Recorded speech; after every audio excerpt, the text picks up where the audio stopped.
Assalamu alaikum wa rahmatullahi wa barakatuh. Alhamdulillah, alhamdulillah hamdan kathira. Wassalatu wassalamu ala Rasulullah wa ala alihi wa sahbihi ajma'in. Ashhadu an la ilaha illallah wahdahu la sharika lah. Wa ashhadu anna Muhammadan abduhu wa rasuluhu wa khataman nabiyyin wa rahmatul lil alamin. Wa da'iyan ila Allah bi idnihi wa sirajan munira, amma ba'd. I'm going to tell you tonight about my journey from where I once was as a former Christian youth minister to how I got to where I am now. There's a lot of bumps in the road. You know, it seems pretty clear, yeah, you're a minister and now you're a Muslim, you know, but there's a little bit more to it, inshallah, so just bear with me and hopefully you'll get something out of it, because the point is, at the end, is I want you to get the message behind the story. Because if I was traveling around the country just to tell my story, then I would be wasting time. It's on YouTube. Anyone can go get it from anywhere in the world. So inshallah, we're going to begin at the beginning. I was born and raised in Greenville, South Carolina. I was born and raised in Greenville, South Carolina. And I was raised by my grandparents, because at a very early age, my mother had stepped out and my father was working 2 jobs. So it was me and my grandparents. And my grandparents were the traditional, conservative, Southern Christian folk, as they say.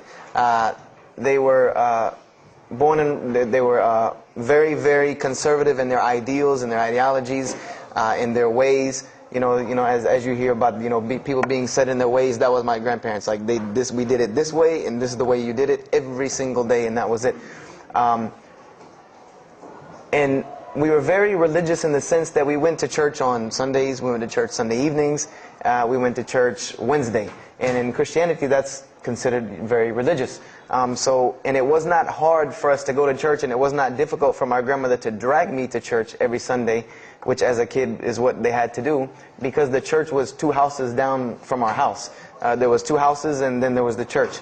So it was not hard for them to drag me every Sunday. And I hated church as a kid because of the simple reason that, we were brought up United Methodist. And Methodist is, for any of you know, it's very traditional. It's not like you think about like screaming and shouting in church and all that. No, you listen to the preacher, you stand up and you sing, you sit back down, you listen to the preacher, you stand up and sing, you sit back down, listen to the preacher, and that's it. That's all that happens. And the pews, as they call them, the chairs are made out of wood, they're hard, you get tired of sitting there, you're fumbling around, playing with the money that my grandmother gave me to put in the offering plate, all of these things. That's what I remember from church as a very small boy. But the thing that I do remember enjoying about church was Sunday school. Sunday school is what I got enjoyment from, because went to Sunday school, you painted pictures, of like Noah building the ark, you painted, all these pictures of Moses splitting the Red Sea. You learned the stories of Moses freeing the children of Israel from Egypt. You learn the story about him splitting the Red Sea. You learn the story about Noah and the ark. You learn the story about David and Goliath. You learn all these beautiful stories in Sunday school. So this was basically, as coming up, this is what I knew about Christianity, was the stories that I learned in Sunday school, because I never listened to the preacher during regular service. So that was the only thing I knew about Christianity. So coming up, this was how it was. It was just the norm. And the conservatism in my house, just to give you an example, and about the level of conservatism, is, if let's talk about gender issues, let's say when I became 12, 13, 14, and I started to actually, notice females, and I actually didn't think they had diseases and wanted to run away from them every time I saw them. Let's say I wanted to have a girl over or something of this nature. It was so serious to my grandmother that I had to make an appointment with her, let her know this girl was coming to my house. We had to sit in the formal living room, which in the South, I don't know how it is here, but you have the dining room, then you have the formal living room with all the nice stuff that you don't go in unless there's company over. And my grandmother either had to be sitting in the same room with us or in the kitchen where she could see directly in the room. I mean, this is just how it was in my house. This is how my grandmother and grandfather were. They were very stern. They were very loving, but there were rules, and those rules were the way they were, and they did not change. So this was my upbringing. And I would say at about the age of 12, 13, 14, more along the age 13, 14, I started going to the Saturday evening youth services at my church that were for 12 and up. And the youth services were held in the gym, and they were totally different than church. At the youth services, you went, we played basketball, we played volleyball, we played dodgeball, we played every kind of sport, and we ate pizza and cake and candy, all the stuff kids like to do. And at the end, the youth minister, who happened to be my catty corner neighbor across the street. When I was 14, he was 17. He was the youth minister, so he would sit us down and give us a 30-minute lecture about Christianity, about something about God. He would give us a 30-minute sermon, and that's how the youth services were. And going to these youth services, I met some other people who went to other youth services. They invited me to Young Men for Christ and other things that were going on in South Carolina. And so I started to go to these different retreats and camping trips with them. And so that is when I would say that I started to become a Christian out of will. I became a Christian because I wanted to, not because it was something I was dragged to do. I started to actually want to be Christian. This is something I wanted to do. I made my own choice and my own decision to do it. So when I turned 15, I started going to high school. And when I was a freshman in high school, my best friend, who was the youth minister, was a senior in high school. And I remember we had a very close bond because I had not had my license yet, so I used to ride with him to school every day. And it was a big deal for me to be able to ride to school with a senior, especially since he had a brand new, or it was a brand new, but he had a restored '67 Mustang, which I've always been a fan of cars when I was a kid. So we had a very close bond, and we were very good friends because both of our parents were very similar. They didn't let us do much. So we spent a lot of time with each other. And when I became a sophomore, he graduated and started to attend Bob Jones University. I don't know if that rings a bell with anyone, but Bob Jones University is a very prestigious conservative Christian college in South Carolina. It's probably the most conservative college I've ever seen. Because the Moody Institute is known as one of the most famous in this country, it's in Chicago. But Bob Jones is conservative to the point to where when it comes to men and women, like men and women are not allowed to get caught talking to each other in a room alone if they're not married, holding hands on campus. The men had to wear button-up shirts or polo shirts tucked in with slacks or jeans. The women had to wear skirts. No jeans, skirts that came down to the ankle, and a shirt that came to the wrist. And this was part of the guidelines for Bob Jones University. You didn't party, you didn't drink, there was none of this that happened at Bob Jones University. And he started going there, and his major was textual criticism. And textual criticism probably doesn't ring a bell with anyone, and to explain it in detail would probably take another entire lecture. But just to give you a brief synopsis of what is textual criticism. A textual critic takes the ancient manuscripts of the Bible, the pieces of parchment that were found all over the world, and he has to learn Hebrew, Greek, Aramaic, Latin, these languages that these parchments have been found in. And he has to take these scriptures and try to find out where they came from, why there are variations in the many different versions of the same parchment. Let's say you have Matthew chapter 1 from the Bible. There might be 5,000 different variant readings of Matthew chapter 1 in 6 languages. And so he has to be able to take all these and sift through them, try to find out why there's so many variations of the readings, and then determine which one is the original. And that's not as easy a task as it seems. You could figure, which whenever the oldest is probably a more original, which is not the case since there are no originals. You might have one parchment that is the oldest parchment of the group, but it might be a copy of a copy of a copy of a copy of a copy of a copy laden with mistakes. And then you might have the newest parchment in the series that might be a once over copy from an original, or a twice over second copy from an original. Therefore, it would make the newer parchment more original than the older one. So it's not a very easy field to go into. And he started studying textual criticism, and being that I was his best friend, I started studying textual criticism. Whenever he was, doing his homework or research papers, I was right there with him. Whenever he did a homework, he would always let me read it. Or when he finished his papers, he would give them to me. He would pass down all of his papers to me. Every textbook, when he was done with it, he would give it to me. I started to learn a little bit of Greek, a little bit of Hebrew. So I became, started to become a layman's textual critic, and I applied to Bob Jones University in my sophomore year because it was a 3-year waiting process for Bob Jones. And when I turned 16, almost 17, my friend came to me one day and he asked me a question that I had never really even pondered upon. He asked me, he said, "Have you ever read the Bible?" And I said, no, in church. I mean, yeah, we've all read the Bible in church. You know, your parents make you open it up and look at it. And at the Bible studies I went to, Young Men for Christ, we did have Bible studies, and we'd read a few passages and talk for 2 hours about those few passages. But he's like, no, have you ever read it? You know, like you read a book beginning to end. I said, no, I don't know anybody that's read, nobody that I knew had ever read it, beginning Genesis 1:1 to the end. He said, but this is the inerrant Word of God, as we are taught. This is our instructions on earth. Why haven't we read it? You know, why have we not read this book? And I said, you know, that's a very good question. And he gave me a challenge. Well, it was basically a challenge for us both. He said, let us start with Genesis 1:1 and let's read the Bible and let's see what God says to us. Because this is the inerrant Word of God, inspired to men, for instructions for us. So let us see what God says to us. If God can talk to the preacher through this book, why can't he talk to me?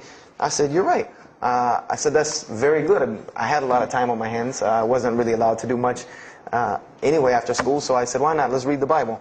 I was somewhat nerdy as a 14, 15-year-old, 16-year-old. So we started to read the Bible, and we decided to go from Genesis 1:1. And what we tried to do, this was the attempt that we made, was to not think of anything that we'd ever heard about Christianity, but to open the Bible, and let's say I just found this book in the desert, and read it and see what it says to me. Let it talk to us. So we started Genesis 1:1, and we started reading through the Bible. You know, we did some of it together, and most of it I did by myself, because I'm a very, very quick reader, so I decided to read a lot on my own. And as I was reading through the Bible, I started to notice the stories that I had heard in Sunday school. You know, you start reading Genesis, you read about Adam and Eve, we all know that story. You started reading about Deuteronomy, Exodus, you know, the stories of Moses, the story of Noah, the story of Lot and Abraham, and all these stories that I know. But I was surprisingly and astonishingly shocked by some of the stories that I read about these same people that I learned about in Sunday school. Just for instance, and this is a big testament to why Allah kept sending us prophets and why Islam was sent as a complete and perfected deen with the Quran. If you read about Noah in the Bible, there is the story about Noah saving humanity from the flood with an ark and all of that. There is this in the Bible. There's another aspect to the story of Noah that not many people know about unless they actually take time to open a Bible. This will not be preached from any pulpit anywhere. Is that the Bible says that Noah was an alcoholic. This is the Bible's portrayal of Noah, or Nuh alayhi salam, that he was an alcoholic, that he was a drunkard. This is the word used in the Bible, that he was a man given to alcohol. And I'm a psychology major, and my field of specialty is mental illnesses, and alcoholism is one of those, is a mental illness. And I know from seeing alcoholism's effect on one of my close friends' parents, I know that someone who is truly addicted to alcohol, and if Noah lived for so long addicted to alcohol, he was seriously addicted to alcohol. It is hard for someone addicted to alcohol to hold down a 9-to-5 job working at McDonald's flipping hamburgers, much less construct an ark to save humanity from a flood that's never happened. So that stopped me for a moment in my tracks, and I said, Noah was an alcoholic. You know, and it bothered me for a minute, because I said, you know, things started popping in my mind like, if Noah was a drunkard, how did he know God was talking to him? Because, you know, I've seen some people, they're alcoholics, you know, you were just asleep in my dog's food bowl the other night, drooling, and now you're telling me you were talking to God last night. You know, you know, to rationally, that would not make sense to me. That's like, you know, an alcoholic on the street coming to you and tell you God's talking to him. You know, he has no, this would give this man no validity. This man has no validity with anyone. So I didn't pay it too much attention. It caught me, but I said, you know what, I'm going to keep going, because there's one thing that you don't do in Christianity, and I'll tell you what it is in a minute when I started doing it. Then I came across the story of Lot, or Lut alayhi salam. And we all know the story of Sodom and Gomorrah in these stories, but there's another very twisted story in the Bible about Lot and his daughters. There's a story of Lot and his daughters in the Bible that says his daughters got him drunk one night and seduced him and committed incest with him. A'udhu billah. This is the Bible. This is one of the Bible portrayals of the prophets of God. The person who saved his family from Sodom and Gomorrah. This is the story that is in the Bible. So I'm catching myself again like, oh, this is becoming a really bad habit that I'm seeing. This is becoming a bad recurrence that I'm seeing over and over again in this Bible. So, you know, after that I started, you know, speeding through some of the other mumbo jumbo to get to more of these prophet stories. And I got to the story, there are others, and there are some stories in the Bible that are not PG rated, period. They're not rated for talking anywhere. You know, you would need an 18 and up ID card to be able for me to even tell you these stories. So the one that intrigued me, that caught my attention the most, was of my most beloved story in the Bible, and that was of David and Goliath. That was my most intriguing story to me, because not only was, you know, it said that in the Bible that David was a very small man and Goliath was a very big man, and that was appealing to me because I've always been very short, and as a kid I was really short. So, you know, I said this was a very beautiful story to me, just in its prose and in its concept of overcoming. And so I started to read about David. And there are very beautiful stories about David in the Bible. There are indeed. But there is one story about David in the Bible that shocked me to my core. And it's a story about three people. There's three people in this drama: David, Bathsheba, and Uriah. And it says that David saw this woman named Bathsheba. And she was one of the most beautiful women of her time. And she happened to be married to one of the commanders of his army named Uriah. But David on this day decided that he was not able to resist his temptation to be with this woman Bathsheba, so he did. And he committed adultery with her. And knowing that he did this, the way that he decided to cover it up was he sent a letter to the generals of his army saying that when the battle was fierce, for everyone to pull back and abandon Uriah, so that he would be killed, and when he dies, then he could have Bathsheba, no harm, no foul. So David went from being the slayer of Goliath, the hero from man, to an adulterer, a plotter, and a murderer. And so this is when I really caught myself and said, hold on now. Something's wrong here. Something's got to give. I said, because to me, God's prophets in my mind were people of example.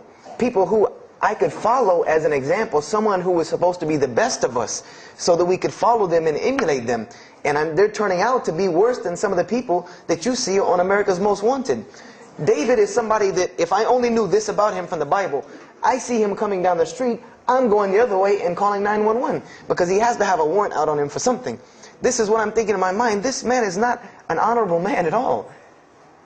He killed Goliath, yeah, but he killed this other guy named Uriah to be able to commit adultery with his wife. So I committed the cardinal sin in Christianity. I started asking questions. This is the one thing you do not do in Christianity, is you don't ask questions, especially not about issues like this. So I went to my pastor and I started asking questions. You know, what's going on here? You know, pastor, there's a very bad recurring habit about these men in the Bible. What is the deal here? And I remember he told me the same thing that almost every pastor or every evangelist or anyone I talked to about this, same answer, almost like it was programmed. They would put their hand on my shoulder and say, Brother Joshua, don't let a little bit of knowledge wreck your faith, because you're not justified by knowledge, you're justified by faith. And they would quote me verses like, lean not on understanding, you know, Paul's, we're justified by faith in Jesus Christ. You know, they would quote this whole line of thing to me like it was already pre-programmed, that they programmed in pastor school that people are going to ask you questions and here's the answer. So, you know, I said to myself, you know, I don't know, pastor, you know, this just seems kind of odd. He said, let me tell you something. What you're reading is the Old Testament referring to God's covenant with the children of Israel. And they were a different people, a very stubborn, crazy people. So why don't you move on to the New Testament? In the New Testament, you'll find the new covenant they were under with Jesus Christ, and I promise you things will change and be better. I said, okay, perfect. So I went ahead and finished and got to Malachi and then started with the New Testament. So I opened the New Testament. I said, here we go. Let's start all over again. But there were a few things that I had learned from the Old Testament that I wanted to keep in mind when I started to read the New Testament. I learned, number one, that God was one in a unique sense. This is what I learned from the Old Testament, that God was one in a singular, unique sense. This is over and over and over and over very clearly in the Bible. God's nature is one. This is so clear through the Old Testament. And that He was very jealous about His worship. And every single time the children of Israel would turn to something else other than Him, He would punish them and restrict their lifestyle. This is something that I learned. And it kind of, the similitude to me with how God dealt with the children of Israel was, and I hate to use this stark contrast, but it's almost as if one of us went out, God forbid, I hope not, and let's say we went out here and robbed a bank. You rob a bank, you're going to jail for a long time. And every day when you wake up, do you think that jail is going to look like the Hilton at LAX? No, I doubt it. It's probably dark, cold, bad food, orange jumpsuits, not nice people, the whole 9 yards. And the reason why this is, and I know this now from studying psychology, is that this is supposed to be a stark reminder every single day when this person wakes up that you are in jail. This is supposed to remind them every single day you're in jail because you committed a crime. And we run this, not you. This is the message that is being portrayed to this person in jail. So when the children of Israel kept rebelling against God, He restricted their lifestyle. If you study Judaic law now, it is some of the most strict religious law you can find. All of the good things that we enjoy as Muslims, even when it comes to dietary laws, like the good parts of the meat that we are allowed to eat, they can't have these things. These are things that are restricted from them. Why? Because God, Allah, wanted to remind them every day that I am Allah. I am your God. You will worship me. I run this, not you. And I understood this from reading the Old Testament. This is a concept I had come across. So I started with the New Testament, Matthew, Mark, Luke, and John. And one other thing that I did when I started to read the Bible was, if you go to Barnes & Noble, let's say you go to Barnes & Noble and you take a book off the shelf. What is usually the first thing you look at? The title. Then the next thing, the author. You want to know the title and the author. What is the name of the book? Who wrote it? And if you do this test with every single book of the Bible, you get a title and no author. Author unknown. Or author is appears to be so-and-so. Or we derive that so-and-so possibly written this. Like let's just say for Exodus, they say Moses wrote Exodus. Which if you read some of Exodus, he couldn't have written all of Exodus because the last part of Exodus is Moses' death, burial, and Joshua taking over the children of Israel. And now, unless Moses was a sure indeed prophet that was able to write things after he died, then he did not write these things. And so when you go to Matthew, Mark, Luke, and John, I wanted to know Matthew who, Mark who, Luke who, John who, because it's called the Gospel according to Matthew. The bad thing is that no one knows. No one knows because no one pinned their name down to these things. No Bible scholar in his right mind will tell you that we know for sure Matthew so-and-so wrote this, Mark so-and-so wrote this, Luke so-and-so wrote this, John so-and-so wrote this. It's factual information that we do not know who wrote these. So I was intrigued. I'm like, that doesn't, why would somebody write this book that's supposed to be passed down over generations and people are supposed to, this is the inspired word of God to guide mankind, and nobody decided to pin down who wrote it.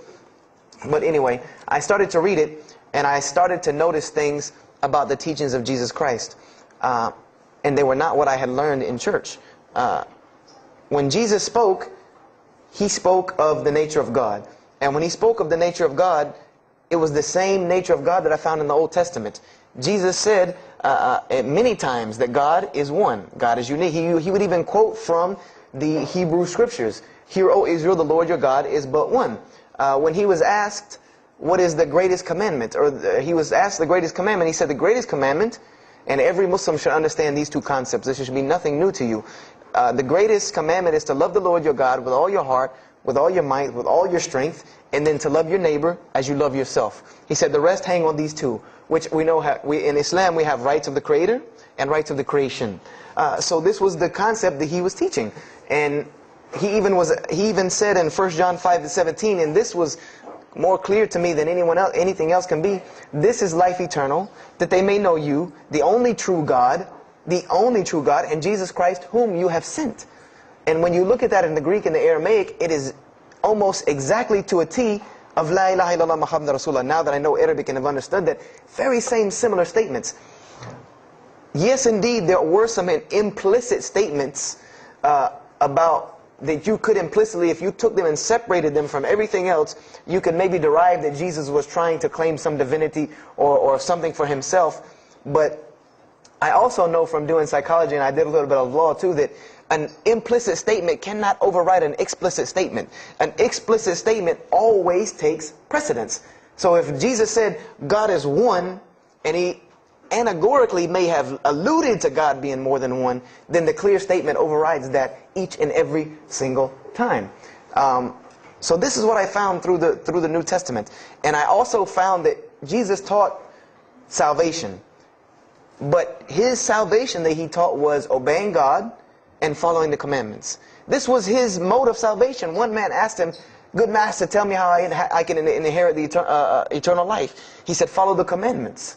Follow the commandments. He even, in Matthew, was so sincere about it. He said, "Whosoever shall follow the least of these commandments and teach men to do so shall be called the greatest in the kingdom of heaven. But whosoever shall break the least of these commandments and teach men to do so shall be called the least in the kingdom of heaven." So this I understood very clearly, that Jesus taught the same nature of God that was in the Old Testament.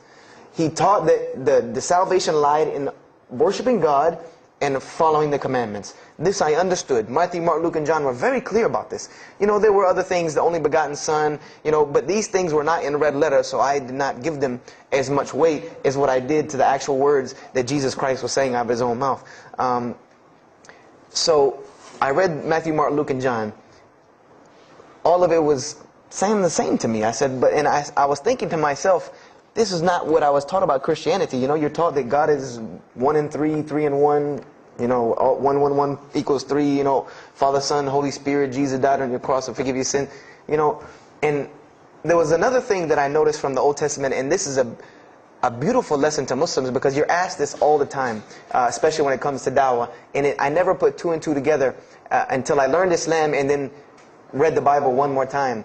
Is I wanted to know why the Jews wanted to crucify Jesus so bad. Why so bad? They could have just mobbed him anywhere and killed him on the street. It's not like he had clans like the Arabs that would have come and backed him up. I said, why didn't they just kill him? You know, why were they so strict and sincere to tell Pontius Pilate, you got to kill him and you need to sanction it? We can't do it, but you need to sanction it to kill him.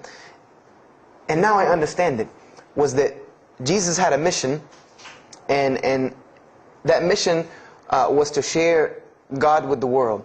And Paul even kind of tells on himself in his book of Galatians as to why Jesus was meant to be crucified, or the Jews wanted to crucify him. Paul said that the crucifixion is the stumbling block for the Jews. And he explained in Galatians that Jesus Christ, and this is how he tried to roundabout explain it, was cursed for us, to remove us from the curse of Allah by taking this curse upon us. For it is written, and he quoted the Old Testament, everything that hangeth on a tree is cursed. So I went back and studied the Old Testament and Judaic law, and I realized that people who were crucified, that was considered a curse upon them. You had to do something pretty serious to get crucifixion, because it was considered a curse from God. It was part of their law that when someone is crucified, that person is cursed. So wherever they buried these criminals, like in the graveyards in Israel, in Jerusalem, in Palestine, where they buried these criminals that were crucified, this was considered cursed ground. This was considered ground that you didn't go on, and you did nothing here, because these people are cursed by God. So I started to put 2 and 2 together. That it's not that they wanted to kill Jesus, because they could have just killed him. They wanted to disprove who he was. This was their point, was to disprove who this man was. He said he's the Messiah. They wanted to disprove it, and they knew if you can crucify Jesus, he can't be the Messiah. He cannot be our Messiah if you can crucify him. And even if he is, if we can still force our crucifixion on him, then that'll detriment his message. So they understood this and knew this, and this is why they wanted to crucify him. And this is exactly why Allah saved him from it. Because everyone asks you, why did Allah save him from the crucifixion? Because you cannot crucify. That was part of his law that he came to fulfill, that he could not be cursed according to this law. He said, I have come to fulfill the law. To fulfill it. Therefore, he couldn't be cursed according to it. And this is why he went to the Garden of Gethsemane and asked God to remove this from him, because he knew how detrimental this was to his message of crucifixion. So I began to see all of these things. So I started to read. I got to the book of Acts and started to read the writings of Paul the Apostle. And things went from this to this. It went from one way to another way. It went completely flipped, turned around. The entire teachings went from obeying God, worshiping God, following the law, to worshiping Jesus Christ and abolishing the law completely. Paul even wrote to the Galatians, "Oh, you foolish Galatians, why are you still following this cursed law?" Jesus Christ came as a curse to remove us from the affliction of this curse. So I said to myself, but Jesus just said a few books before this that whosoever shall break the least of these commandments and teach men to do so shall be the least in the kingdom of heaven. And here you go, Paul preaching this gospel to abolish the law. So I even asked, what is going on here? So I started asking my pastor, and my pastor said, now you're getting into deep water. You know, now you're starting to question the New Testament. You really have some issues. You know, they even thought that I might be, you know, possessed and all kinds of things. So I had a very big conflict going on inside of me, and my friend took me to his textual critic teacher, his professor. And what this man told me probably wrecked my faith in Christianity. And I always say, I doubt he would be very happy me traveling around the world telling people that a Christian professor from Bob Jones University wrecked my faith in Christianity. But he did. Because what I asked him was, what happened to all these contradictions? You know, in the Old Testament there are many contradictions. If you study Hebrew language, you'll understand that when you read some of the Old Testament or the Torah, that there are some parts of the Torah that you can see is the most beautiful Arabic that you can see. The most beautiful Hebrew that you can see, just like when you read the Quran. It's very beautiful Hebrew. And then 2 chapters later, you'll see Hebrew that looks like a broken 3-year-old who is trying to scribble some Hebrew down. It looks very colloquial, very dialectic. You can tell it's not the same person speaking. So I went and asked him about all this stuff I saw. And he told me, he said, what you have is a book written by men over centuries and centuries and eons and eons. And he says, and this book started as an original that was copied and copied and copied, and somebody added a mistake, and somebody came behind him and corrected that mistake and added 2 of his own. Someone came and copied it and skipped a line and added a line where it wasn't supposed to be. And then someone else came and copied it and took it to his country, and in order for it to fit well with the doctrine they were teaching, he would cross out a dot here or cross out a word here or change a word here so that it would fit with the theological ideas of this part of the world. And he said, and after all these years, you have a book now that is compiled from all of this, written by the hands of men that still have men's fingerprints left on it. And that's what you have. You have an imperfect book that is only perfected through faith. This is exactly what he told me, that this book is perfected through faith. You cannot perfect it textually. It's not a textually perfect book. Those who believe in it by faith. And so I said, here we go again with this faith thing. You know, I said, God gave me a brain for a reason. If He did not want me to use it, He would remove this reason and logic part of my brain out and replace it with more faith. So, you know, and I was of the opinion, you know, as the saying goes, my grandmother didn't raise a fool. I'm no fool.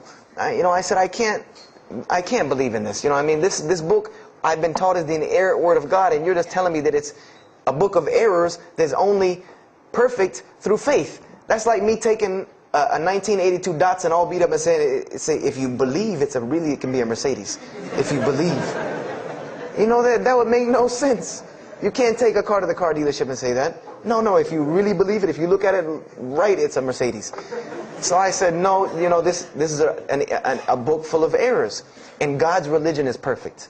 If God has a religion, it's perfect. If He has a book, it has to be perfect because He is perfect. So I left Christianity completely. And I decided that I was, I had learned some concepts from the Bible. God was one. You couldn't fool me with that. I had also concepted that there should be nobody standing between me and God, because He created me without permission from anyone. Therefore, I don't need to be taking permission from someone to go to Him. If I had to be forgiven for something, it should come from Him, because on the Day of Judgment, it's going to be me and Him alone. And I didn't know about God's prophets yet. I had my doubts and persuasions about that. So I decided to start searching other religions. I went back to Judaism. I studied Judaism. I found the same thing that Jesus taught about two spiritual Jews that leave the law, and Jews that were so caught up in the law that they left no room for spirituality. I studied Buddhism, Hinduism, Taoism, Confucianism, Wiccan, Bushido. Everything I could get my hands on, every type of ism or religion, I studied it. But there was one litmus test that I used for every religion. And whenever I met them, or the people, or whatever about this religion, I would always ask them, do you have a book?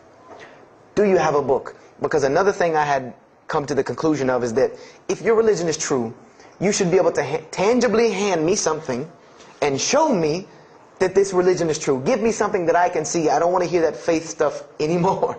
I heard that all my life, and look where it got me. It got me thinking I'm driving a Mercedes running around in a 1982 beat-up Datsun. I said, no, you have to show me.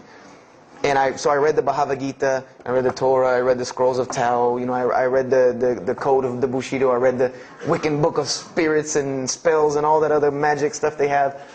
And I read all of these things, and I found something very congruent with all of it, was that there were very same philosophies and teachings in all of these major religious books. They all talked about God and His nature. Most of them alluded to the fact that God is one, and that God sends messengers to us and people to us to teach us. But they were filled with a whole bunch of garbage, to be honest with you, that I couldn't logically, rationally believe. So at about the age of 17, just about the time, about 17 and a half, I gave up my search for God. And I became kind of angry with God, because I said, here I am looking for you, and I can't find you, and it doesn't look like you're giving me any help. And I don't know how many of you know, but for a 17-year-old that is frustrated with God and the world, there's a lot of trouble he can get into. There's a lot of things he can do to put himself in predicaments when he's frustrated with the world and had come to the conception that, if there's a God that exists, then He doesn't really care about me. That's a kind of a dangerous young man. So I started doing the whole partying in trouble, going to parties, drinking underage, all of this stuff I started doing. I'm a perfectionist at heart. So when I was a Christian, I tried to be the best one I could. If I was going to switch to being any other religion, then I was going to do that 100%. So you better believe when I went after the dunya, I did that 100%. And I was a martial artist since I was 15 years old, and even though it was only 2 years, 2 years at 17, you think you're Bruce Lee. So I got into a lot of fights.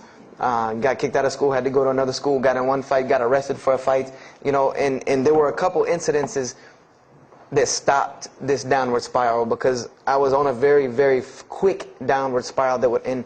I believe if I would have continued on that downward spiral, I would probably end up hurting someone, killing someone, or them hurting or killing me. And there were two incidents that brought that to an abrupt stop, like pulling the emergency brake. And the first one was a car accident that I was in. My friend and I were on the way back from Clemson University from a frat party, and we were driving up 385 in South Carolina, and we were both highly intoxicated. And I decided that night that he was driving, I decided to put my seatbelt on for the only reason that I kept falling over when I fell asleep without the seatbelt on. Because I didn't really believe in the seatbelt thing, because I said if I'm going to die, I'm going to die. That was the conception that I come up with, that if it's time for me to die, it's time for me to die. I didn't believe in the whole tying your camel thing. So I put on my seatbelt, and I fell asleep.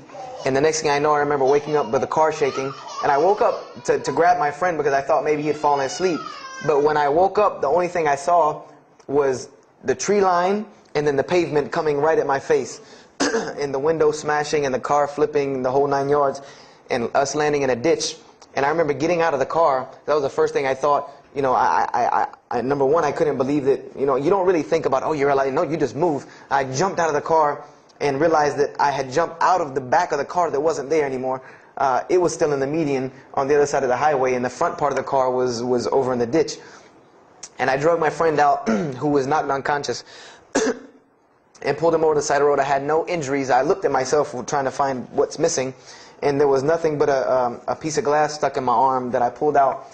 And it just so happened that a state trooper was passing the other way, because he turned around and came back. And when he came back, he asked what had happened.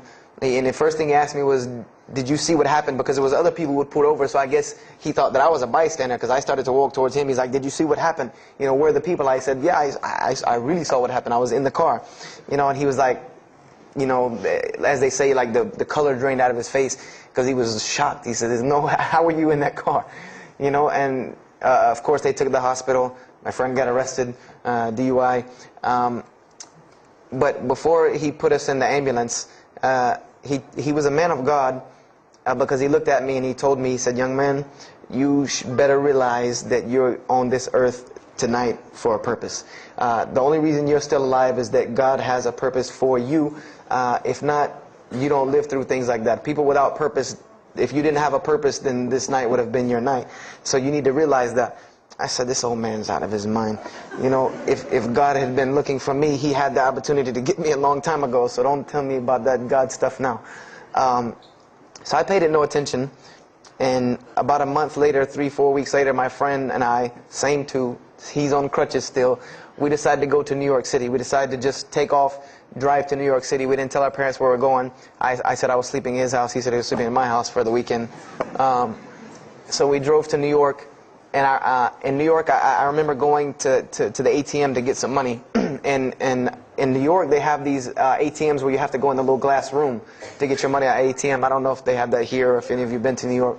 Now, alhamdulillah, you have to put your bank card in to go in there. But in 97, it was not like this. You went in, and it was almost like the game Mousetrap, because you go in, take out your money, criminal comes right in behind you. There's nowhere for you to go. You know, there's nowhere to run. So I went in and I took my money out of the ATM, and I heard the door open behind me, you know, so I turned around, you know, I thought somebody was coming in behind me, and there was a man who put a gun to my face. And he must have really, really, really, really needed this money, because he didn't ask me anything. He didn't say a single word. I just remember looking at the gun in my face and him pulling the trigger. And it was a revolver, and to this day, I'll never forget that image in my head of seeing that little spindle turn and hearing that very distinct click of a revolver. And it probably could have been like a .32 snub-nosed gun like this, but when it was in my face, it looked like one of those like cannons that you see on the movies. And I remember when he pulled the trigger, I didn't think anything. You don't think anything. It just blank. You just go into this like shock of blankness. And then a couple seconds later, thankfully I had been doing martial arts. That might have helped me overcome the fight or flight syndrome, because all I could think was, go! You know, like myself kicking myself, like, what are you doing? Go! So I bum rushed him. We went flying, he went flying, money went flying, gun went flying. And I took off and went to the hotel and didn't say anything to anybody. We went back to South Carolina the next day. And I didn't say anything because we weren't supposed to be in New York. My grandfather would have killed me. If that guy didn't kill me, my grandfather would have took care of it. So I didn't say anything until about a month or two later. You know, I kept having nightmares about this same incident. I kept having night terrors from this incident. And so I told my grandmother about it. And she told me the same thing that the officer had told me. She said, you know, you have to realize that God has a purpose for your life. You're here for a reason. People don't go through the things that you've been through and still walking on this earth without a reason, and you're pushing the limit. This is what she told me. You're pushing the limit, really. God has something for you, and He wants you to get it, but you're pushing it. And she didn't tell me to go back to Christianity and study my Bible. The only thing she told me was that God hasn't gone anywhere. You just have not looked in the right place yet. And so I decided to put myself back together. You know, the car wreck, the gun thing, the getting arrested for fighting, like all of that, like really made me stop really quick and think, that I need to get my stuff together. So I became I became an agnostic, someone who I believed in God with no form of religion. I prayed to God on the floor on my hands and knees, because this is how all the books of God, this is how the Bible, the Torah, the New Testament, the Bhagavad Gita, all of these scriptures that I ever read, they said that this is how the men of God prayed. And it was during this time that I did read one book about Islam in the public library, because I had never heard of Islam ever. But I remember I was looking in the religious section in the library at school, and there was a book about Islam, and or it was in the library, the public library, and I remember it was some title like "Why I'm Not a Muslim," or some, one of these titles that was propagandistic against Islam, but I had no idea. So I just took the book and I read it, and I remember it said that Muslims, M-O-S-L-E-M-S, and any of you knowing Arabic knows that's a very derogatory word. A Muslim is someone who oppresses someone else. That's a very quick sleight of the pen that was used in the past for a very real purpose.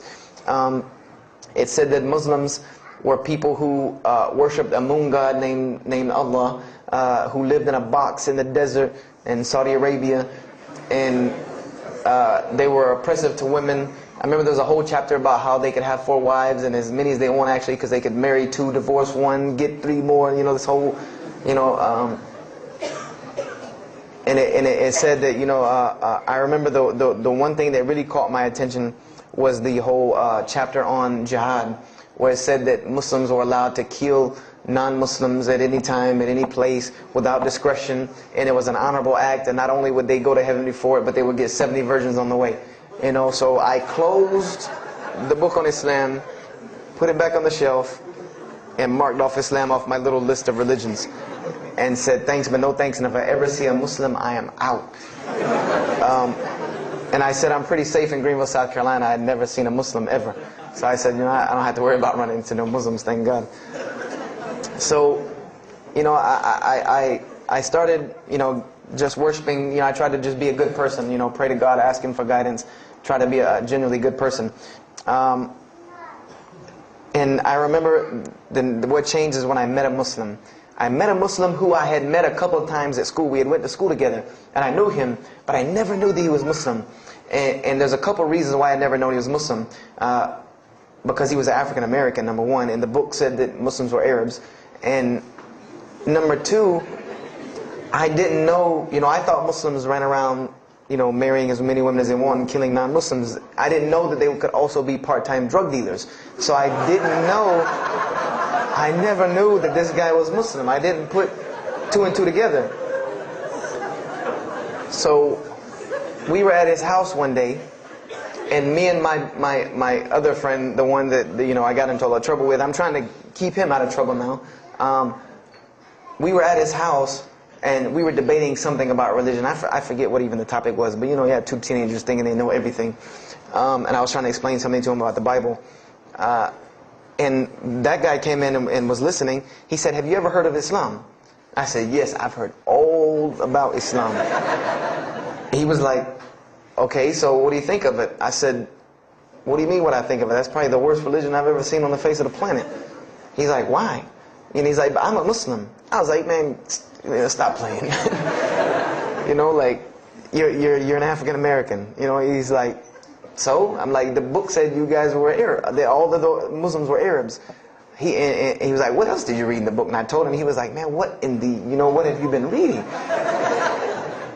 He's like, "You need to go to the mosque for Jummah." He's like, he told me, he said, "I'm not a good Muslim." This is what he said to me. He said, "I'm not a good Muslim. I'm not even going to try to front and say I'm a good Muslim." He said, "But I can guide you to some people that can tell you the real truth about Islam," because he knew about my story about wanting to find religion. And he said, "You need to go to the mosque for Jummah." And I said, What's Jummah?" He said, "It's just like church with no chairs." And I said, "I can do church with no chairs because in church the chairs were the worst part anyway. Because they had these hard benches that you sit on that are like this, and are so hard." I said, "That's good. You sit on carpet? Wow, man, every church should be like that." And I said, where's the mosque? He said, it's on Wadehampton Boulevard. I said, where on Wadehampton Boulevard? I lived on Wadehampton Boulevard. I lived right off of Wadehampton Boulevard. He said, you know where Lee Road intersects with Wadehampton? I said, yeah, I live on the other side of that intersection. He said, it's right there. I said, no, it's not. There's nothing. There's a gas station or a church. He said, yeah, you know that church, the Evangelical Missionary Training Facility? I said, yeah, I used to take missionary classes there. He said, you know that building in the parking lot with the gold thing on top? I said, yeah, the gym? And he was like, no, that's the mosque. Because I had always thought it was the gym because it was in the same parking lot and it was just rectangular with 2 glass doors in the front. And you could literally walk in between the church and the masjid and touch them like this. Anyone doesn't believe me, go to Greenville, South Carolina, look at the masjid. You can almost touch both of them just like this. He said, yeah, it's right there. I said, I've never, at first I was shocked. Like, I've been living across the street from all these crazy Muslims all my life. I said, I never knew. And he told me to go to Jummah, and I asked him what time. He said he would meet me there at 1 o'clock in the afternoon on Friday. So I said, okay. I went on Friday. And I'm waiting outside for him. I'm not going inside. That's not happening. And I'm seeing all these people going in. And at this time, it was a predominantly Indo-Paki Arab masjid. Anyone who went in was not American, period. And I did not see even one African American going there. And I did see one. And then when he went in, I heard him talking in a dialect that I realized he was probably from Africa. So I said, he's not American. So I'm not going, I'm waiting, and I'm standing outside sitting on the church steps, and the imam pulls up and parks right in front of me, who I had no idea he was the imam. But he got out and he asked me, am I waiting for someone, this, that, and the other? And I explained to him. He said, oh yeah, we know this brother. You don't see him that much, but we know who he is. He said, I'm glad you came. He was a very, very nice, gentle young man. And he invited me into the mosque, and I kind of wanted to wait on my friend, but I didn't want, at the same time I didn't want to tell this man I don't want to go in. So I went in, and they put me in the back and gave me a chair anyway. And I said, I came to sit on the floor. And they gave me a chair anyway, and all of these people are piled up in front of me. And there's no Americans here. And I'm starting to wonder, if this is a setup, because it's starting to smell like a setup to me. Because in my mind, I'm like, you've been set up before, and this seems kind of like this. So, and I'm starting to think in my head, scenarios, a young mind at play. I said, this other guy, my friend, he probably was in the same situation like me, and he probably made a deal with them to get out, as long as he brought other Americans and tricked them into coming to the mosque so they could do their jihad after Jummah and get their 70 virgins. So I'm sitting here, and there's all these people in front of me, and then there's a curtain with all these people behind me making noise, and I have no idea who's back here. So I'm stuck in the middle of this. I hear that it's some women, but I don't, there's a curtain. I have no idea. So I'm like, there's something very odd about what's going on right here. I'm like, just let me make it. I'm starting to look for the exit. I'm like, calculating how many people are between me and the exit. I know some martial arts, so I said I might hit a couple of them, and I'm out. And then the imam came, and I just now realized that he was the imam because he got up on the minbar, and they started to call the adhan. And, I said, okay, that man seemed nice. He seemed genuinely nice. So I felt a little more comfort. And then he got up after the adhan, and he started his khutbah. Inna alhamdulillah nahmaruhu wa I said, oh my God. I said, I bet you he's talking about me. And he's being forceful. He was getting loud and banging on the minbar, and he's pointing in my direction. I'm like, oh man, I gotta get out of here really quick, I said, well, I'm going to take my chances with the women behind me. I'm going through the curtain. And then he started to, when he got done with his Arabic tirade, he started to explain it. That verily all praise belongs to Allah alone, or God alone. In Him do we worship, in Him do we seek help and assistance. We seek refuge with Him from the evil that lies. He explained what he said in Arabic, and it sounded to me so beautiful. It was very, very beautifully prosed, what he said, and I wanted to know where he got that. I said, where did he get that? Because it was only about God and about the nature of ourselves. All of us should know that beginning of the khutbah, and he quoted the 3 verses from the Quran. O you who believe, fear God as He should be feared and do not die. And instead of a state of submission to Islam, he was a very wise man, because he translated everything. It was almost as if he knew I was there and translated everything for me. And he. I remember to this day what the khutbah was about. And I don't know if he did it because I was there, or if that was his already planned khutbah, but it's almost as if it was meant for me. The khutbah was that, the title of it was that the forgiveness of Allah is open to anyone at any time, at any place, no matter what, unless they have committed shirk. And the prose of the khutbah was a very long hadith. A very long hadith that some of you will know.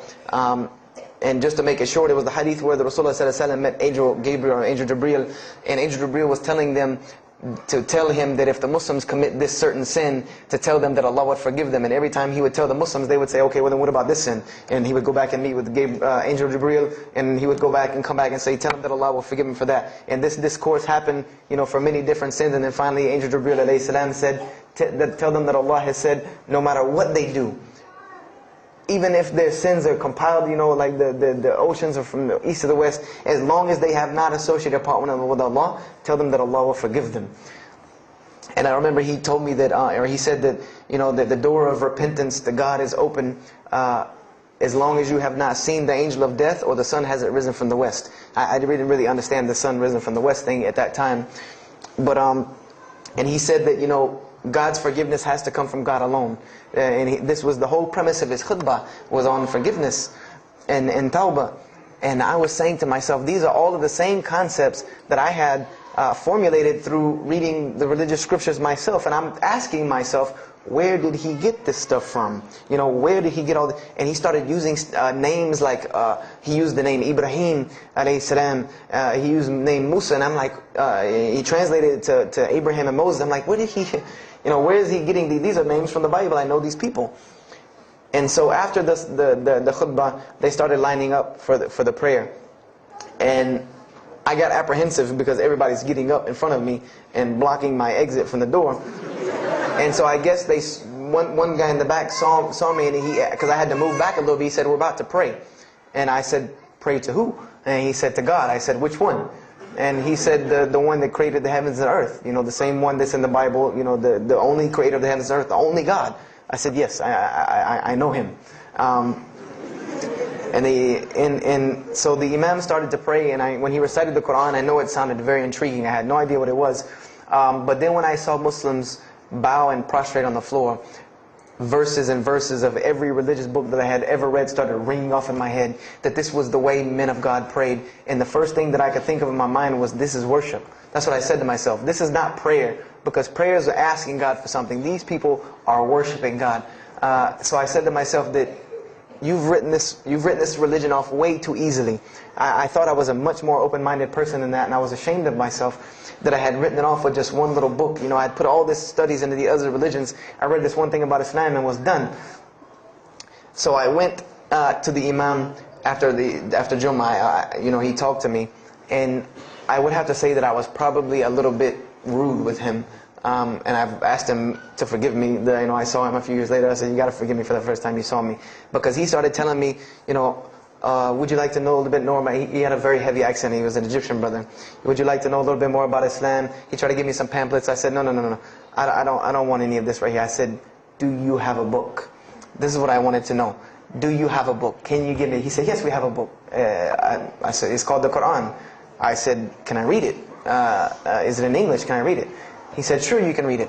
And then he tried to explain it to me a little bit, how it came by. I said, nah, just give me the book, because the book should speak for itself. So I took the Quran home, and on Friday night I started to read it, because this is a book I had never seen before. And I was very interested. So I went home and I opened the Quran, and I read the Fatiha. It seemed to me kind of like the Lord's Prayer. It was a little similar to what I found in the Bible. But then I started to read Surah Al-Baqarah. I started to read Surah Al-Imran. And I started to see names that I had seen before. I started to see names like Abraham, Moses, David, Jesus, Yahya, John the Baptist, Zechariah, Mary. And I said, I know all of these names, but there was something different about these people in this book.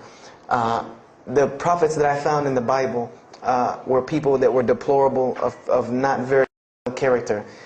These same men in the Quran were someone who were at the highest echelon of moral character and moral fiber. They were someone that was an example to be followed because they lived the message that they preached.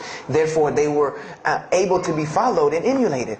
So, I read all of these chapters and I read the story of Jesus, peace be upon him. Because when I saw the name Jesus first, that really intrigued me. I wanted to see, what does this book have to say about Jesus?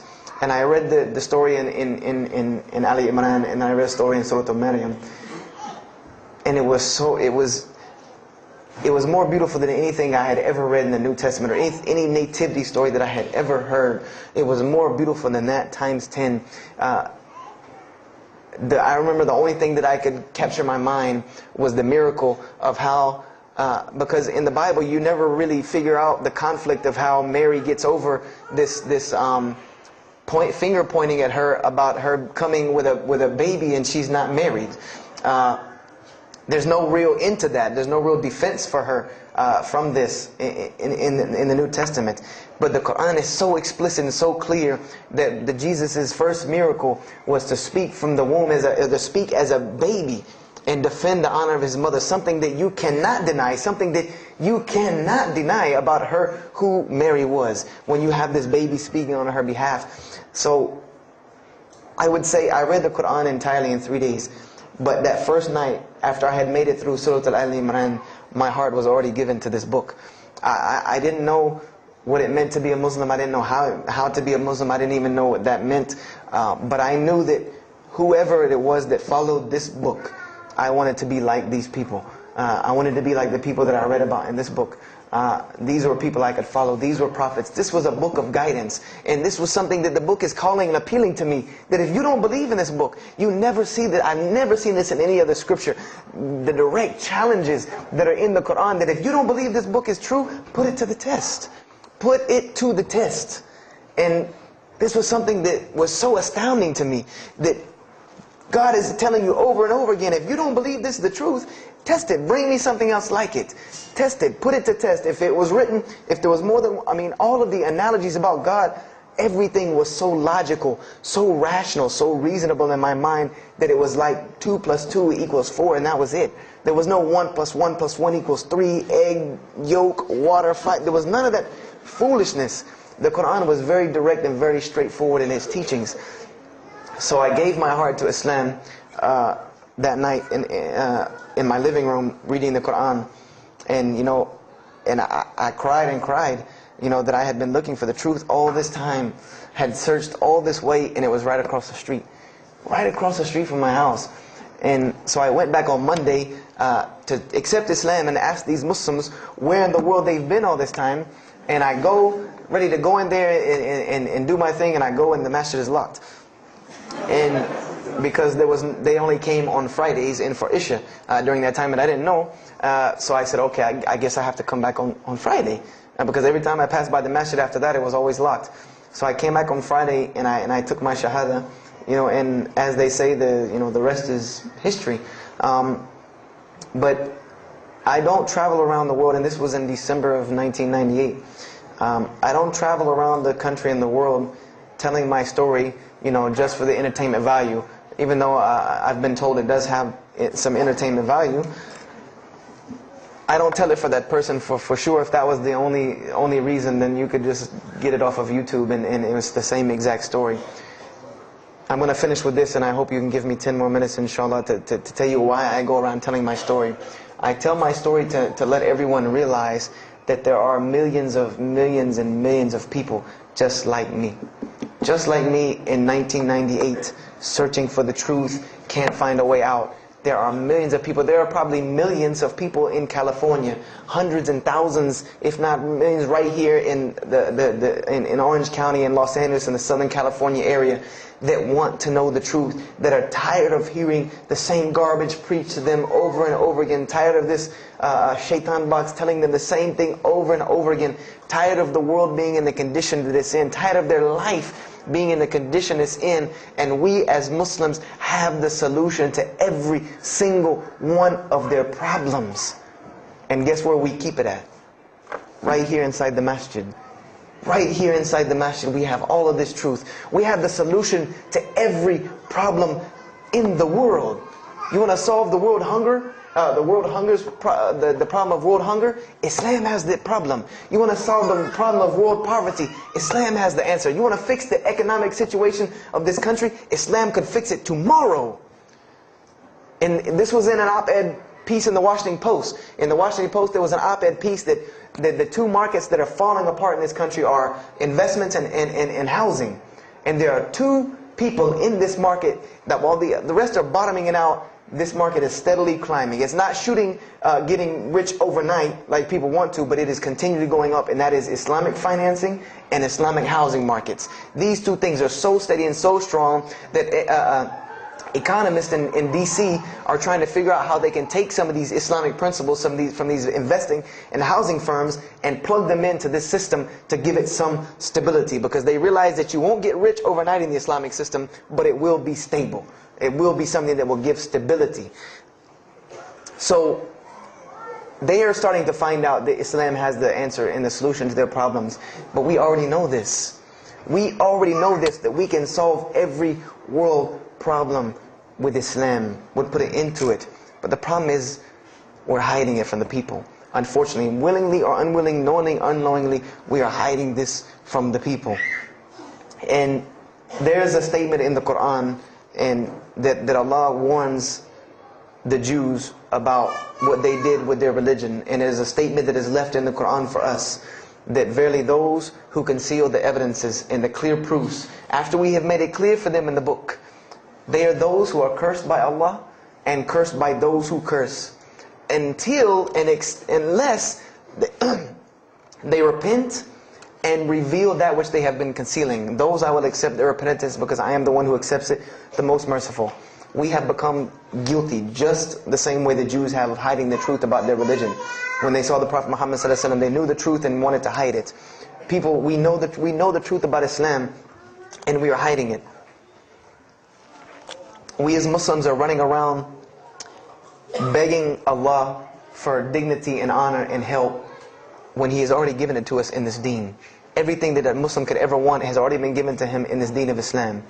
Anything that you ask Allah for, there is an account set up for you to go take it out of. You just got to find it where it's at. And any of you, I'm not going to go through the ayahs for they're too long, but if you want to know the solutions to every one of your problems in this world and the hereafter, just go read Surah Al-Saf, ayah 10 through 13. Very, very easy solution. If I had the time, I would read them to you, inshallah.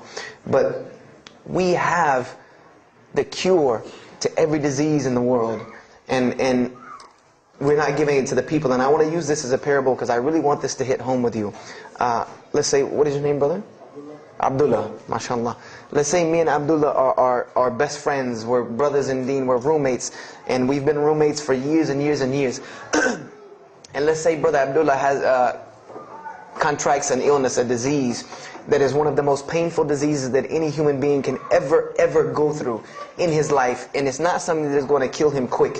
Let's say this disease is going to suffer and fester with Abdullah and make him not be able to eat, sleep, nothing. He's just miserable all the time. When I come home in the evening, he's rolling around on the floor in pain. And let's say I know him in this condition, and let's say one day I come across the cure for his disease. Someone tells me that if you give this to Abdullah or anyone like him, he will be instantly cured and he will never suffer again.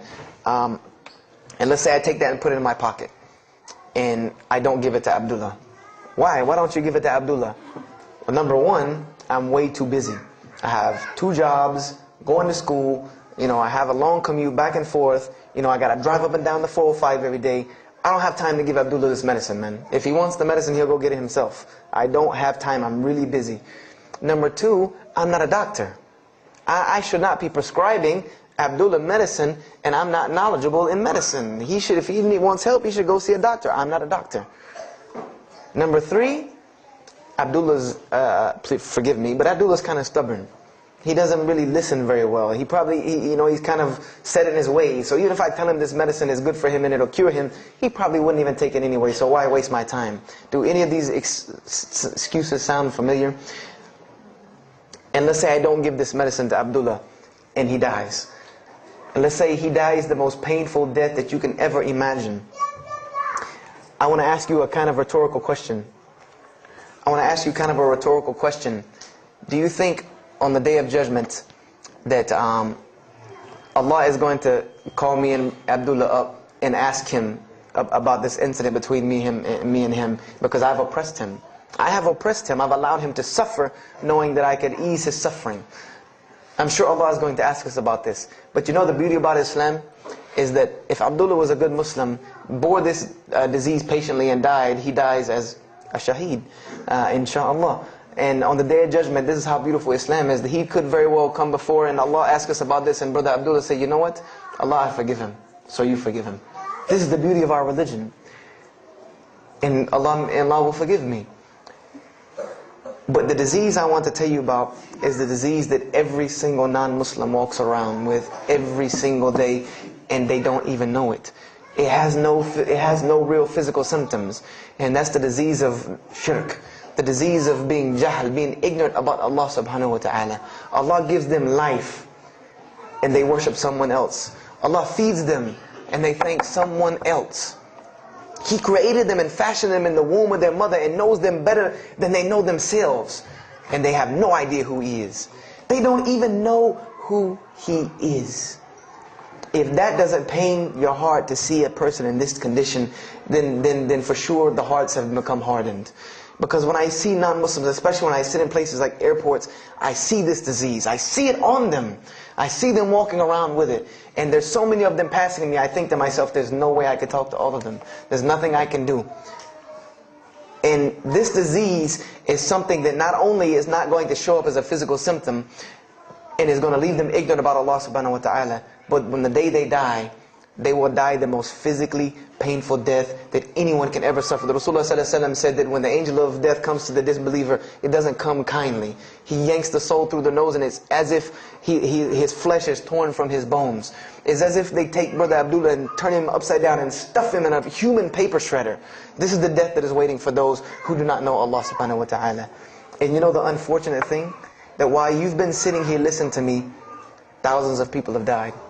Thousands of people have lost their life not knowing Allah while I'm talking to you right now. People in this city have lost their life, and there's nothing we can do about them. They're gone. It's too late for them. We can't save them even if we want to.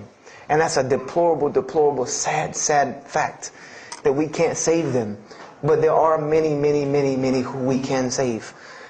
And that all that takes is us taking this light of Islam we have and showing it to the world. There's a statement in the Bible, and I finish with this. Whether Jesus alayhi salam said this or not, doesn't matter, because this statement is one of the most profound statements that has been somewhat of a focus for me in my mission of da'wah. It is said that no one would bring a candle into his home and then place a bucket on top of it, because then no one would benefit from the light. No, if someone would bring a candle in their home, they would set it on the table in the middle of the room so that everyone could benefit from this light. And unfortunately, the Muslims of this generation, we are a bunch of candles with buckets on top of it. No one can see our light. No one can see the beauty of Islam in it. Believe me, if you don't see it, believe me, take it from someone who was once standing on the outside looking through the window at that light. It is one of the most beautiful things you can ever lay your eyes on. It is a treasure to be found of treasures. And everyone else can see this, and they will see this if we show it to them. If we allow Islam to be Islam. If we start becoming Muslims, meaning that the best form of da'wah that you can do to this world is very, very simple. It's not complex. It doesn't take a 10-hour workshop, even though some of the details do. But if you want to know the way, the best way to do da'wah is for Muslims to be Muslims. That's it. Study our history. Study the history of Islam. Why was the world conquered by Islam? Not through military campaigns and wars, but through Muslims being Muslims. The most populated Muslim country, Indonesia, was because of Muslims being Muslims. A few Muslims deciding to get up off their behinds and go to another country and live their life as Muslims, not shaving off their deen to be pleasing to those people, but being Muslims. And when the people asked them and inquired, what is it about you backwards Arabs that we've heard all these crazy things about? Now you come out of the desert with pristine moral and character, and you have better ethics and morals than we do. What is it that's happened to you people? And their answer was, La ilaha illallah, Muhammad Rasulullah. That we believe in Allah and He has sent us a man named Muhammad, and we emulate his lifestyle That's why we're like this. This is what conquered the world for Islam. This is what conquered people's hearts for Islam. Was the truth and the beauty of it and its simplicity of its message. This is what brought me, and this is what the world needs. With all of this foolishness going on in the world, this is what it needs, the simplicity of Islam, whether they want to hear it or not. They know it in the bottom of their heart. When you show them the truth, even if they turn away from it, they know it's the right thing. They know it's the truth. And on the day of judgment, you can stand before Allah subhanahu wa ta'ala, having washed your hands and saying that I did my job. And I finished just one more thing. I finished with this. If you don't believe this is important, if you don't believe this is one of the most important things you can do as a Muslim, then the last statement of Prophet Muhammad ﷺ to the Muslims as a whole, he gave his farewell sermon. And we know that what his farewell sermon was a summary or a synopsis of what Islam is and its general principles. And he knew this was the last thing he was going to say to the Muslims as a whole. And how did he end this sermon? Those who are here, pass this on to those that are not here.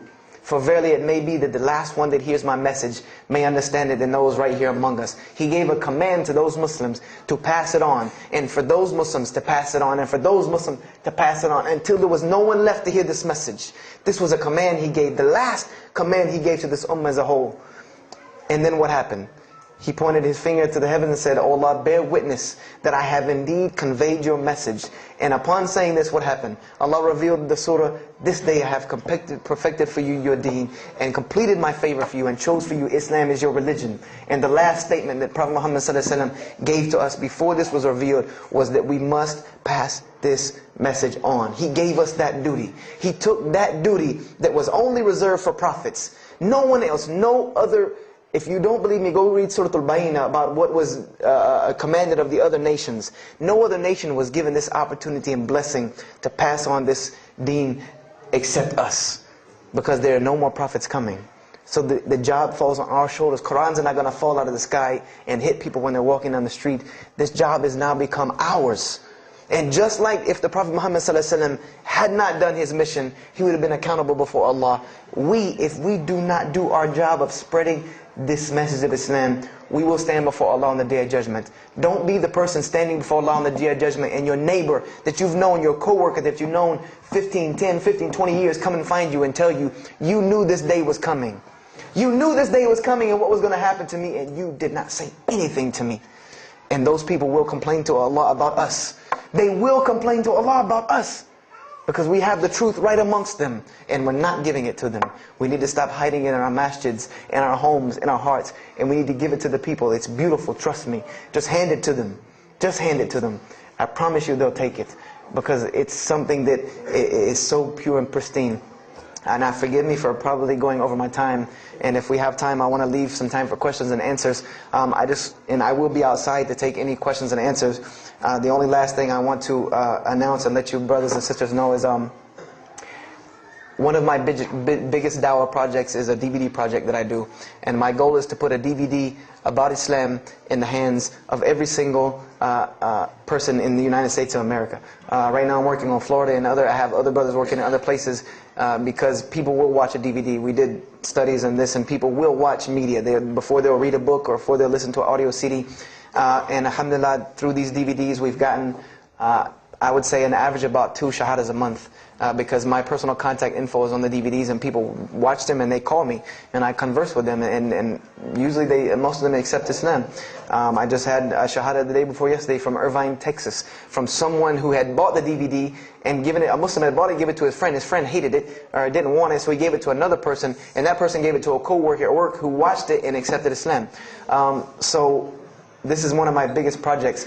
And the way this project works is I make 100 DVDs, and I brought 2 of them with me today. I'm going to explain what they are. The way this project works is I make 100 DVDs, and 75 of them go out to different dawah arenas. And the other 25 I make available for Muslims to purchase for 2 reasons: so that they can be, so that I can buy another 100 to make, and so that you can share in this ajr along with me. Because when you purchase a DVD, that makes another DVD, or you give it to a friend, then you share in this ajr with me. And everyone knows that da'wah is the biggest pyramid system because of the hadith Rasulullah sallallahu alaihi wasallam, that one who calls to guidance gets the same reward as the one guided, without that reward being lost from him. So I made these DVDs available to the Muslims so that you can put a little effort in da'wah and make another 100 inshallah. So I brought 2 today, and they're outside. One of them is called Islam in the Bible, which is basically what I just told you in a PowerPoint format, so that you could see all these verses that I saw, all these things that I read that allowed me to see the truth of Islam very clearly when I saw it, and I coincide them with the Quran so that you could see them. And there's another one the other one's called The True Gospel of Jesus Christ, where I go through the New Testament. Well, first part I think is an interview about me and my story to Islam, and there's some other Q&As on the other DVDs about nature of God and all these different things. But it's a PowerPoint presentation about the New Testament and Jesus Christ, and how you can prove to someone that Jesus Christ taught Islam from the New Testament, from their own book, that they have to agree. They either have to believe it or reject it. And if you believe it, then you have to believe what I'm saying is true about Islam. If you reject it, then this is your book, not mine. So, I try to use these 2 teaching methods, and they also can be given to non-Muslims because they're in a PowerPoint format. They're in a very educated format, and they're available outside for $10 each. So if you could, please don't make me take any of them back home, because they always hassle me about taking 200 DVDs on an airplane anyway. So please come and get them. And if you have any questions, my contact info is on there and everything. If you have any more questions for me, and my website and everything. I thank you for your time. And if anything has been of benefit, know that truly all good comes from Allah subhanahu wa ta'ala. And if anything that I have said is incorrect or hurtful or shameful, know that indeed that comes from my own nafs and my own lack of understanding. أقول كذا هذا واستغفر الله لي ولكم فاستغفروه إنه هو الغفور الرحيم. السلام عليكم ورحمة الله وبركاته.